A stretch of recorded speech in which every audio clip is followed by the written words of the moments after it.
जाकी रहे भावना जैसी, प्रभु मूरत देखी तिन तैसी। दोस्तों, आपने तुलसीदास जी रचित ये दोहा ज़रूर सुना होगा। बहुत ही सटीक उन्होंने बोला है, परंतु थोड़ा सा खंडन भी करना चाहूँगा उनके इस दोहे का। सबसे पहले उनके रचित इस दोहे का अर्थ आप सभी को बताना चाहूँगा। वैसे तो आप सभी को इस दोहे का अर्थ पता होगा, क्योंकि काफ़ी प्रसिद्ध ये दोहा है, काफ़ी सुनने को मिलता है और अक्सर लोग इसको बोला करते हैं, उद्धरण के रूप में इसका प्रयोग करते हैं। दोस्तों, सरल शब्दों में कहूँ तो जैसी दृष्टि वैसी सृष्टि।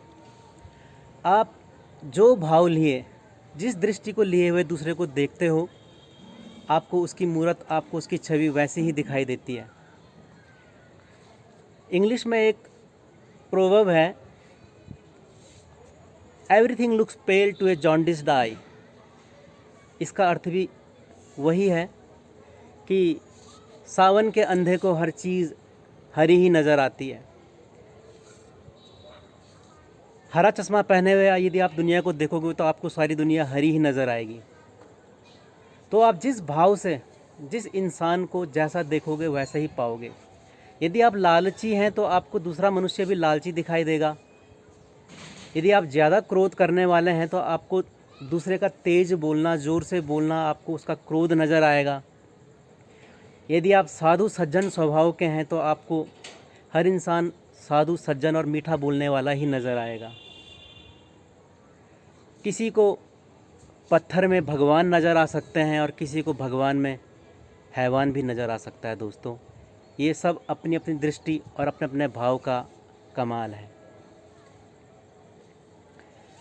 आपने एक बहुत ही प्रसिद्ध कहानी सुनी और पढ़ी होगी। सड़क पर एक इंसान इस तरह से सिर झुकाए हुए बैठा था, कोहनी के बल, जैसे कि कई लोग पूजा अर्चना करते हैं, इस तरह का उसने घुटनों पे बैठ करके और सिर नीचे फर्श पर या सड़क पर रखा हुआ था। उसका चेहरा साफ नहीं दिख रहा था।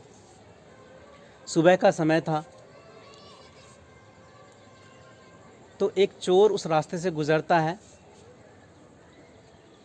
और इस नीचे झुके हुए बैठे हुए आदमी को देख कर के सोचता है कि अरे, ये भी शायद चोर है और शायद ठोकर लगने से ये गिर गया है, बेहोश हो गया है। क्यों ना इसको भी मैं बचा लूँ, इसको एक किनारे रख दूँ ताकि किसी की नज़र इस पर ना पड़े और ये पकड़ा ना जाए। तो दोस्तों, चोर को वो चोर नज़र आया, पर उस चोर ने सोचा कि कहीं इसके चक्कर में मैं भी ना पकड़ा जाऊं, तो चोर ने उसे ऐसे ही छोड़ करके भाग गया। उसके बाद उसी रास्ते से सुबह सुबह का समय था, कुछ योगाभ्यास करने वाले, ध्यान करने वाले भी गुज़र रहे थे। उन्होंने इसे देखा और इसका बड़ा गुणगान करा कि वाह, बड़ी देर से एक ही मुद्रा में है, कितना पक्का इसका ध्यान है, कितना ज़बरदस्त ये योगी है। उन्होंने प्रणाम किया और चले गए। तो खुद वो योगी थे, खुद वो ध्यानी थे, तो उनको ये भी ध्यानी ही लगा, ये भी योगी ही लगा। थोड़ी देर बाद वहाँ पर से एक साधु गुज़र रहा था। तो साधु को लगा कि किस तरह से मिट्टी को भी ये चूम रहा है, कितना मिट्टी के प्रति कृतज्ञता का भाव इस इंसान के अंदर है। उन्होंने कहा, हम धन्य हुए ऐसे महापुरुष के दर्शन लेकर। वो भी चले गए। थोड़ी देर वहाँ से साधु गुजरे, साधु नहीं, थोड़ी देर बाद वहाँ पर से शराबी, नशेड़ी, झांझी गुजरे। वो झांझ में बहकते हुए, भाषा में बोलते हैं, बहकते हुए उनके शब्द थे कि देखा ये तो हमसे भी ज़्यादा टुन्न टल्ली निकला, हम तो खड़े भी हैं शराब पी करके और ये देखो लुढ़क गया। दोस्तों एक ही इंसान था, एक ही मुद्रा पे वो बैठा हुआ था और देखने वालों का ये नज़रिया था कि उन्होंने उसका एक अपने ही प्रकार का अर्थ निकाला। किसी को साधु नज़र आया, किसी को ध्यानी नज़र आया, किसी को योग करता हुआ नज़र आया, तो किसी को शराबी नज़र आया। ऐसे एक कहानी दोस्तों महाभारत के समय की है कि जब भगवान कृष्ण दुर्योधन के दरबार में जाते हैं, पांडवों के पक्ष में, पांडवों का पक्ष रख करके, पांडवों का दूत बन करके दुर्योधन के पास जाते हैं कि उनको सिर्फ एक गांव बराबर, 7 गांव बराबर ज़मीन दे दो। तो तो दुर्योधन इनकार करता है, कहता है कि मैं सुई की नोक के बराबर भी ज़मीन उन पांडवों को नहीं दूंगा। तो खैर इस तरह से बातचीत चलती रहती है। तो इस बातचीत के दौरान हर सभासद का भगवान कृष्ण के प्रति भाव देखिए। जिसने उन्हें सखा भाव से देखा उनको कृष्ण सखा नज़र आए, दुर्योधन ने दुश्मन भाव से देखा तो दुर्योधन को वो दुश्मन नज़र आए।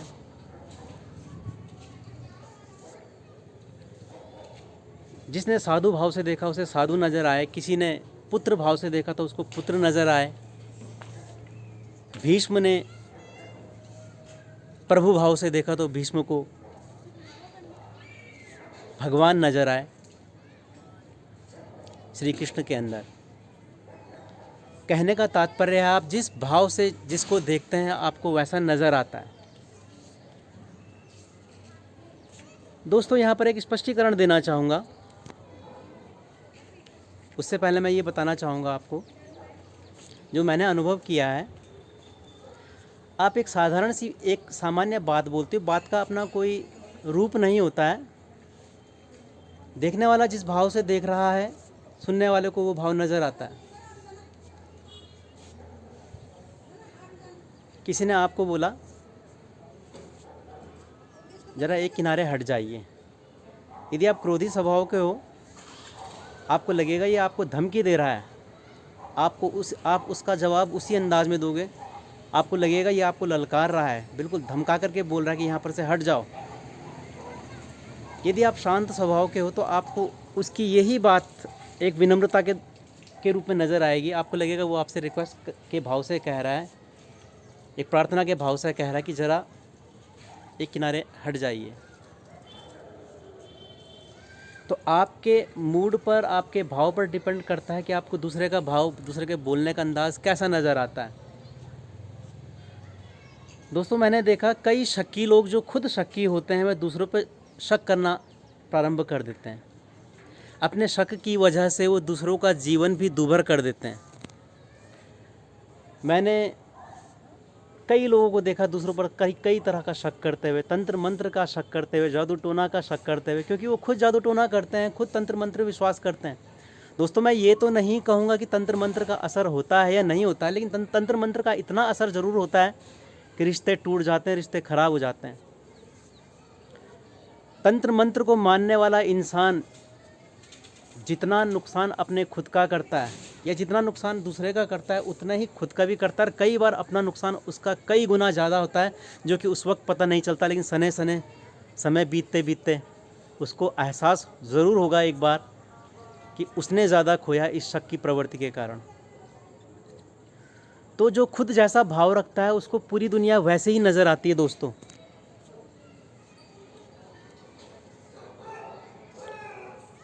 आप खुद यदि शील शांत स्वभाव के हैं तो आपको हर किसी का व्यवहार विनम्र नज़र आएगा।